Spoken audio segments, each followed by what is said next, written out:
Dear Martalok se yamna fazay hainay. Ngasidi ay Martalok ta amtang salaga.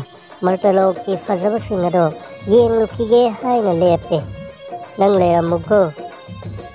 Yaroy, harino ni ay di po biroy daba. Ako ni sasi. Ay sulakani ko, ay sulakani. Ngati dear.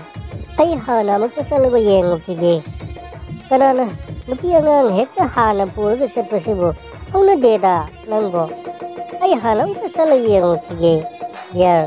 Ay winbi. Maramog pinise. Pero mo ko. Ay salupige ko. Is fazakreda. Kaya da fazariba. Laising sinamarola mo fazariba. Asway fawda nga dun sa lagayang kige.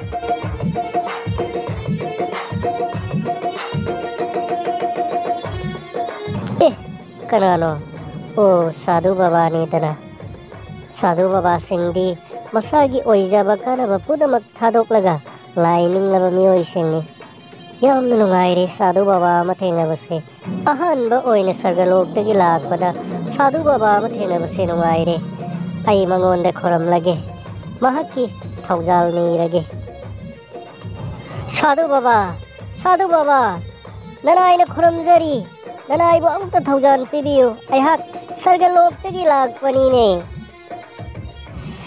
Haway usitaba mina lining lingay de hekamot lining mo tugay ba ay gidyan mo kahen ba sargalok tagilak kilau more tagilak kilau ay gingasinong magi lining mo tugay mo gidamat nahak chop tawbutay. Nati sadhu baba adum na tawbigano. Ay di sargalok tagilak pani sargalok ki nagaraj ki masunupa ni martalok se ang tangyang janing nuralak sabani ay giming na nauboy ka uy sadhu baba ay bo amang tatawjan pibiyo. Madu oy thok tabani ay gi lining ba mapung phadri ngay ay gi tapisya thugay mo gidamak nahak nungono.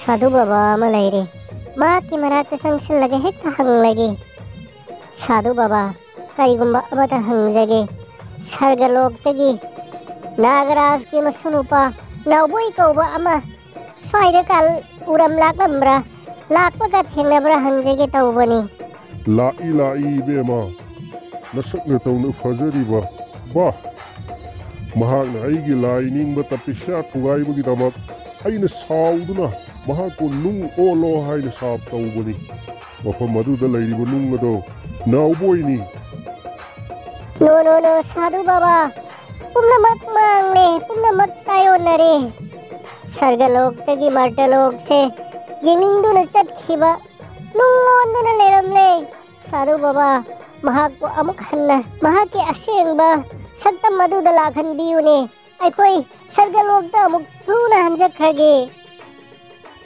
Adu hay bayabuara sadhu baba aikoy asibo hagi bharang dauna ubra aikoy na lining libasibo matam le libro din le libra hayba sadhu baba aikoy na lining lingay da lining wa thugay rabadi tapisya thugay rabadi madudagi hena chawbo pap ama laite khangu ibema aghenbi hare ibema nakoy di sargalok tagi lakpa lairembi ni aina khangingba wahang khara lay masigi paukhum ase nahakna soidana pibiramu aduga aigi sabgi matungina nung olaba mahak nauboy ase mahaki aseng basagtam miyoyba onthok halage aduga nakoy ani sargalok nungai na hanko aigi wahang sige paukhum piramu Pagani sadhu baba yamna nungai re khar laiba khumangam ngadaba hangbira une sadhu baba taw aigi ahanba wahang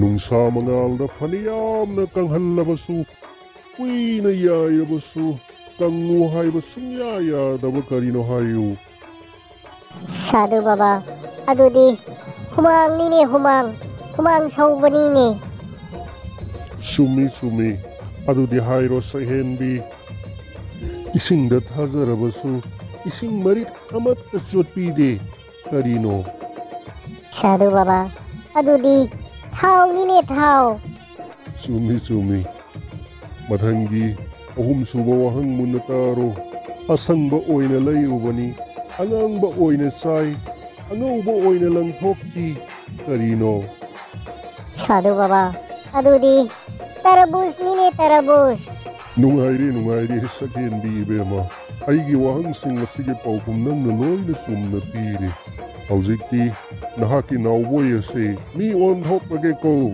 bema sakhenbi haujik ase Russia ga Ukraine ga lan kana soknari makoigi wahaudagi misang sangan changna duna pithribi gi ahum suba lanjau haugadawri aduna nakhoi amuk hanna martalok asida laklaganu ko sargalokta adumuk nungaina lairuroko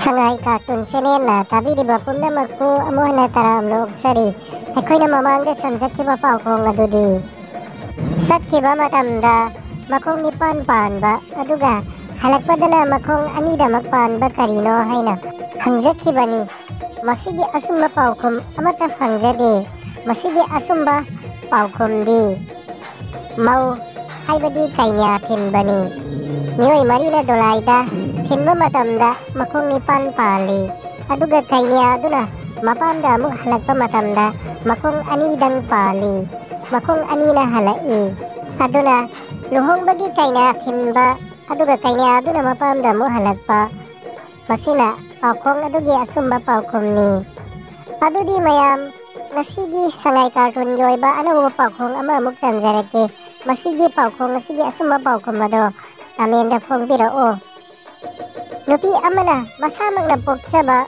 masasing adubo mina di manauni haibi ba karino amok taga hanjage nupi amana masamang na poksaba masasing adubo mina di manauni haibi ba karino paukhong nasigi asumba paukhom akogi kamenda phong bira o nasigi da magtadi tabi bapum na magpo amo na tagatari